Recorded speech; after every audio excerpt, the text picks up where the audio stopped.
Isso aqui é um relato pessoal da minha vida. Eu não acho que tem grandes coisas, não, mas as pessoas pedem para eu contar porque parece que causa reflexões. Eu nasci numa família abastada e tive acesso a uma boa escolaridade, a muito boas informações, e vivi sempre num patamar médio-alto.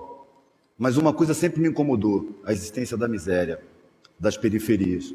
Quando eu era menino ainda, 6 anos de idade, minha mãe fez uma promessa e conseguiu a tal da graça e me levou para uma favela para distribuir pães. Era o cumprimento da promessa dela.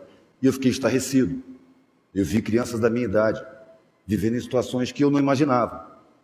E a partir dali eu comecei a questionar a minha mãe, em primeiro lugar, no caminho de volta para casa. Por que tem pobreza? Por que tem miséria? Por que essas pessoas estão assim? E as respostas não vinham. A resposta era, sempre foi assim, sempre vai ser. Para com isso. Isso foi me acompanhando, mas me marcou de tal maneira que sempre que eu podia, eu observava as pessoas mais pobres, os empregados, nos clubes onde eu ia. Eu tentava me aproximar, eu queria entender essas pessoas que pareciam que tinham um outro código. E eu conseguia a simpatia deles, mas não era a simpatia deles que me interessava. Eu queria sentir igualdade. Então eles me tratavam muito bem, mas quando eles se tratavam entre si, eu percebia que era diferente. Entre si eles falavam com igualdade, comigo eles eram gentis. E eu fui crescendo, uma angústia danada, sem saber o que fazer, sem saber, nenhuma profissão me interessava. Percebi que no meu meio social, nas crianças e nos primeiros anos da adolescência, aquele assunto era incômodo, ninguém queria falar sobre isso. Quando eu cheguei nos 15 anos, eu estava convencido de que eu tinha alguma coisa errada, porque o que mais me interessava, os assuntos que me interessavam, não interessavam mais ninguém. Eu não conseguia me entrosar em nenhum grupo, eu era repelido. Eu questionava a arrogância da minha classe diante das pessoas mais pobres. E eu era visto como um extraterrestre, um cara estranho, um cara meio maluco. Então eu desisti de tentar me enquadrar, de me enturmar, e comecei a tentar me enquadrar. Fiz um concurso do Banco do Brasil e entrei. Vamos ver como é que se trabalha nesse mundo. Eu tinha 15 anos. Passei 10 meses e saí horrorizado. Pedi demissão do Banco do Brasil porque eu achei que ali eu era um parafuso, uma porca, uma peça que podia ser facilmente trocada. Eu tinha uma necessidade de realização na vida. A pergunta ficava, para que serve a vida? Para que serve a vida? Na minha classe, a vida servia para ser usufruída. Mas eu me sentia constrangido de usufruir diante da miséria que eu via. Os meios que eu andava não se via miséria, se via os serviçais. Mas como a gente viajava, as periferias das cidades são um cinturão de miséria sempre. Então eu via que tinha milhões de miseráveis, milhões de pobres. E não entendia, não conseguia entender. A minha classe fugia dessa visão, sempre em bolhas, e eu me sentia preso ali. Quando eu saí do Banco do Brasil, claro, eu queria me enquadrar para não magoar a família, porque eu não via nenhuma profissão que me interessasse. Eu não tinha vocação para nenhuma profissão. A arte, na época, não era vista pela minha família como uma coisa séria, era um hobby. E eu nem pensava em viver de arte, era coisa para as horas vagas. Então eu fiz um concurso para o Exército. Meu pai era militar. E o pensamento foi exatamente esse. Pô, eu não quero fazer nada do que me apresentam. O que eu vou ser na vida? De repente acendeu uma luzinha. Militar. Claro, eu sempre vivi no meio militar. Ser militar é fácil. Aí eu fiz um concurso, passei e fui conhecer o Exército por dentro. Meu pai me apresentou o Exército como um fator de segurança pública, como uma coisa boa para todo mundo, que protegia o povo. Mas quando eu estava dentro do Exército, as instruções que eu recebia era me atirando contra a população. E depois de 1 ano e pouco dentro da escola de cadetes, eu me vi com um fuzil na mão, apontando para uma manifestação de estudantes, gente desarmada. Isso violava todos os códigos que eu tinha aprendido com meu pai. Eu disse, não é aqui que eu quero ficar. O Exército serve para reprimir a população e não para proteger. Então pedi desligamento do Exército. Foi a segunda vez que me chamaram de louco, a primeira foi no Banco do Brasil. E saí do Exército. E minha família ficou magoada, e meu pai mais magoado ainda. Ele tinha muito orgulho de eu ser militar, seguir a carreira dele. Então, eles pegaram e me resolveram pagar um cursinho pré-vestibular, o mais barato que tinha. Foi o primeiro contato que eu tive com gente saída do ensino público. E essas pessoas eram desinstruídas. Eu achava o conhecimento deles tão superficial que eu não acreditava. Eu falava com meus colegas, pô, vocês foram vagabundos, vocês não estudaram. Vocês não sabem nada, vocês só sabem superfície das coisas. E um belo dia um amigo meu me trouxe uma prova do 3º ano do ensino médio, de uma escola pública. Eu achei que era brincadeira. Foi a primeira vez que eu senti que essa classe é sabotada, que a maioria das pessoas é enganada, que aquilo ali não é educação de verdade. A diferença da minha educação era tão brutal que eu já achei que era uma coisa intencional, não estão mantendo o povo ignorante. Com o tempo eu fui confirmando isso, mas na época era só uma intuição. Eu me guiei muito pela intuição disso, porque a razão me dizia que eu estava errado, a razão mandava eu me garantir. As pessoas me falavam, você tem que se garantir, você tem que se garantir. E eu percebi que o que eu estava garantindo era uma angústia eterna. Aí fiz vestibular. Pensei até em fazer em Belas Artes, mas a reação familiar foi tal que eu falei, não, tudo bem, tudo bem. Fui na faculdade, peguei os currículos e fui por eliminação. Onde tinha matemática, eu jogava fora. Onde tinha física, biologia, química, e fui eliminando tudo, No final sobraram 2 cursos, Belas Artes e Direito. Direito tá bom para vocês? Ah, Direito tá. Pelo menos isso. Lá fui eu fazer Direito. E entrei na universidade. E pela primeira vez, eu vi explicações para as minhas questões. Porquê da miséria, quem domina o mundo, como as coisas são feitas, como a política é influenciada pelo poder econômico. E fiquei encantado durante uns 3 meses. Depois eu percebi que era só conversa fiada, uma revolta que não funcionava, que não ia falar a linguagem do povo, que ninguém ali entrava em favela. Sabe? E eu percebia que a grande maioria era pobre.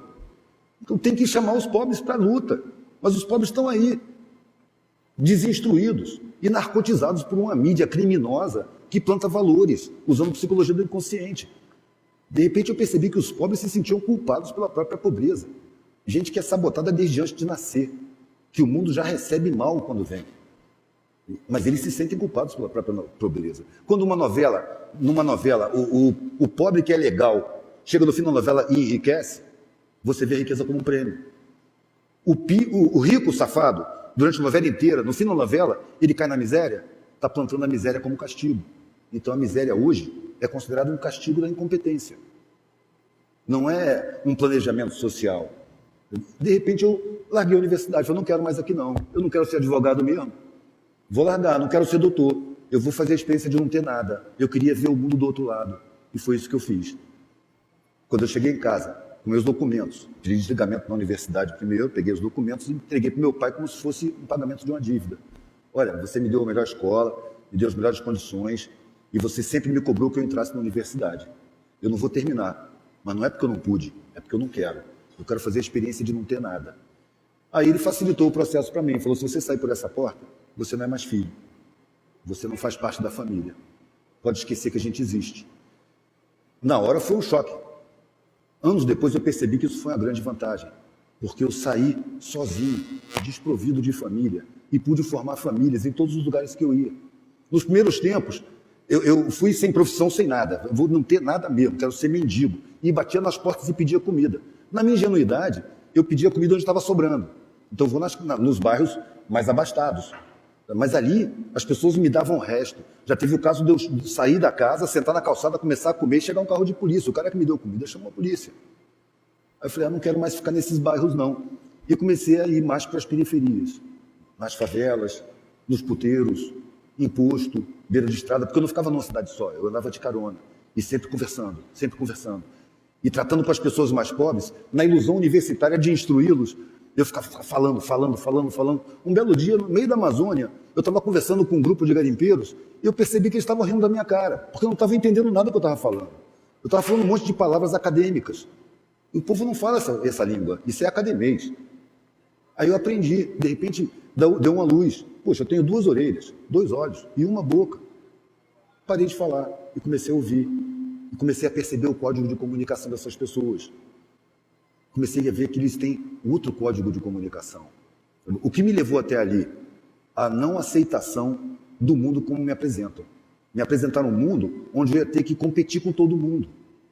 Eu fui atleta desde o colégio militar, desde 10 anos de idade.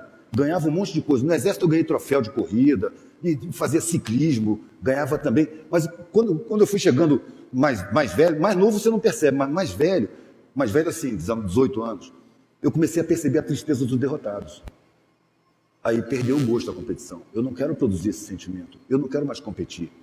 Mas o mundo cobra que você entre nessa.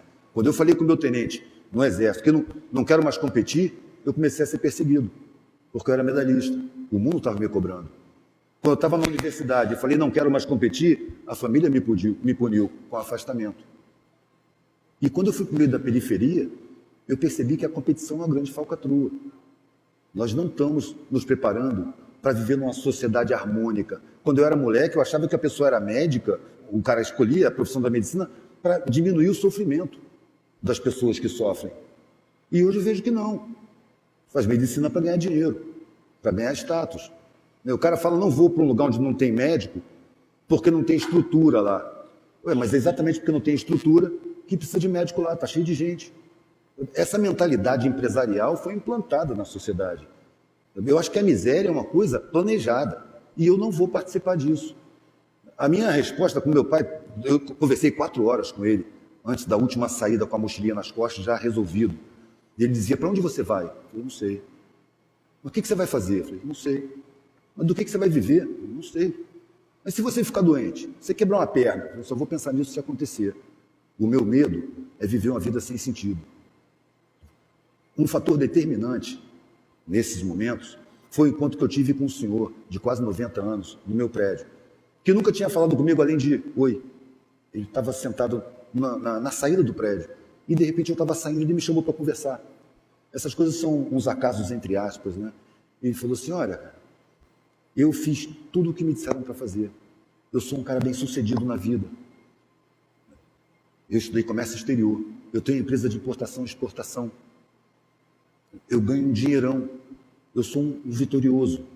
Mas eu estou chegando perto dos 90 anos. Eu estou cheio de doença, tomando um monte de remédio. Eu sinto que a morte está chegando. De repente eu olhei para trás e a minha vida não faz o menor sentido. Eu sou um vitorioso, mas eu me sinto um derrotado. Isso foi antes de eu pedir desligamento da universidade. Eu saí dali em transe. Isso não vai acontecer comigo. Eu vou morrer antes, mas não vou chegar na idade desse cara dessa maneira. Então, quando eu saí para a vida, eu saí para morrer. Porque para viver aquela vida que me foi imposta, programada, eu preferia nem viver. E foi aí que eu comecei a entender o mundo. Foi aí que eu comecei a valorizar as pessoas que são desvalorizadas na sociedade. Porque no meio que eu fui viver, no periférico, as relações eram muito mais bonitas, as pessoas eram muito mais solidárias. A ignorância era crassa, é óbvio que era crassa, e é ainda, mas por uma atitude programada da sociedade que nega a educação a essas pessoas. E ainda culpa essas pessoas por serem ignorantes. Eu não quero participar disso. Eu não sei o que eu vou fazer, mas eu sei o que eu não vou fazer. Eu não vou participar dessa sociedade da maneira que me foi imposta. Eu me recuso. Qual a consequência que podia ser? Eu tinha certeza que não chegava aos 30 anos de idade. Achei que ia morrer antes. Mas passaram os 30 anos. E aí eu achei que não ia chegar nos 40. Porque eu vi muita morte à minha volta, muita violência. Um cara morreu de tiro do meu lado, outro morreu de overdose no meu quarto, eu tive que fugir do hotel, senão ia dar problema. Então eu achava que a minha vida também estava prestes a acabar. Mas eu passei dos 40. E quando eu cheguei nos 50, expondo sempre artesanato na rua e já dizendo o que eu penso do mundo na minha arte. Cheguei nos 50, alguém veio com a câmera, me filmou e botou no YouTube. E as pessoas começaram a me procurar. Eu não achei que estava falando nada demais, mas as pessoas acharam. Eu falo, o que eu falo eu acho óbvio. Eu encontrei satisfação. E era exatamente o que eu disse quando eu saí da universidade. Eu vou procurar satisfação na vida. Ou eu vou encontrar, ou eu vou morrer procurando. Porque entrar na vida, frustrante que se me é apresentada, eu não vou entrar. Eu não quero viver essa vida. Prefiro não viver. E a vida foi ganhando sentido sozinha, por si. Quando eu percebo uma pessoa refletindo diante de um trabalho meu, eu falo, não, essa é a função que eu escolhi, essa é a função que eu quero. A vida que é apresentada para a gente não satisfaz. Eu, quando andava de carona, é raro um carro muito caro te dar carona, mas eu peguei, foram 20 anos andando de carona, eu peguei algumas caronas com empresários bem-sucedidos e todos eles declaravam angústia. São pessoas que não revelam suas angústias no seu meio, mas quando encontram um cara que é um merda social e que tem articulação, que tem entendimento, eles confessam coisas incríveis. Eu já ouvi confissões incríveis. E o que mais me impressionou é que os empresários bem-sucedidos tinham uma angústia muito grande. Aí eu percebi que o ideal que é apresentado para a gente, que é constituir patrimônio, enriquecer, não é o ideal da vida da gente. O que satisfaz o ser humano é afeto. E ninguém diz isso para a gente. Aquele velhinho lá que falou que se sentia frustrado perto da morte, que olhava para a vida e a vida não fazia sentido, ele falou comigo que ele atropelou os afetos da vida dele. Os filhos dele eram distantes dele. Do mesmo jeito que, enquanto ele estava lá lutando para fazer sucesso empresarial, ele pagou pessoas muito competentes para cuidar dos filhos, agora que ele estava todo doente, precisando de ajuda, os filhos moravam longe e pagavam pessoas muito competentes para tratar dele. E ele sentia falta de afeto. Uma vez eu estava numa periferia, se não me acho que era Fortaleza, e eu estava numa casa abandonada e vários mendigos dentro, e um era bem velhinho e estava morrendo. Eu cometi o deslize de falar, vamos levar ele para o hospital. Eu só ouvi uma voz assim, você está maluco? Deixa ele morrer em paz. E eu vi o cara morrer sorrindo, com o cachorro dele lambendo a cara dele. Esse cara era rico. Enquanto que o cara lá que era rico de grana, era pobre, porque não tinha afeto. A gente esquece do afeto. A sociedade não aponta o afeto como objetivo de vida. E a gente vive iludido. Quanto mais você alcança objetivos materiais, mais insatisfação você tem e você estabelece outro objetivo material. Isso é um grande engano. A gente está cercado de mentira por todos os lados. Eu penso que a sociedade foi construída por uma elite, os reis, que precisavam provar sua nobreza. Eles moderaram a sociedade de forma a favorecer uma minoriazinha ínfima e submeter a grande maioria. E os reis hoje são os grandes banqueiros e os mega empresários, que modelam a sociedade, é uma farsa, não é uma democracia, invadiram as instituições, inclusive as universidades, e colocaram tudo a serviço de interesses empresariais, inclusive a competitividade. Ela evita que as pessoas se unam, que as pessoas percebam, é um inimigo do outro. Um formando hoje na universidade, ele está apavorado. Ele vai sair da universidade e vai cair no mercado. É um pega para capar, todo mundo é inimigo de todo mundo. Eu achei muito fácil me recusar a isso. Tem gente que fala, você foi muito corajoso. Eu nunca senti coragem. Eu tive um medo muito grande de viver uma vida sem sentido. Com relação, para viver uma vida sem sentido, não tem nada que vale a pena. Não tem riqueza que vale a pena. Eu prefiro não ter nada, mas sentir que a minha vida valeu a pena. E isso quem está dizendo para mim não sou eu, é o mundo. Porque eu falo e fico pasmo com o pasmo que eu causo. Porque para mim eu estou falando que é óbvio. Não estou falando nada demais. Eu acho que no fundo todo mundo sabe. Bom, deu tempo. Valeu, gente. Obrigado.